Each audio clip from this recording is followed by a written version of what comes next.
So यहाँनिर अब के देख्छौ भन्दा गर्दाखेरि नि प्रिय हो, साउलले नि त्यस दिनदेखि कसलाई? दाउदलाई के गर्यो अरे? डाहाको नजरले हेर्न थाले। अब सुन्नुहोस् है, 10 पद पढ्छु। भोलिपल्ट परमेश्वर तर्फको एउटा हानिकारक आत्माले साउललाई पक्रियो। उनी घरैमा अगमबानी बोलिरहेका थिए। दाउदले अघि चाहिँ साउलको निम्ति बिना बजाउँदै थिए। साउलका हातमा आफ्नो भाला थियो।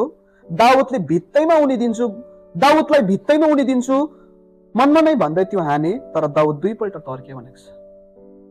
सुन्नुहोस्, जेलिसी, बिटरनेस यस्तो पोइजन हो कि भाला चाहिँ खासमा साउलले कसलाई हान्नु पर्थ्यो भन्नुहोस् त?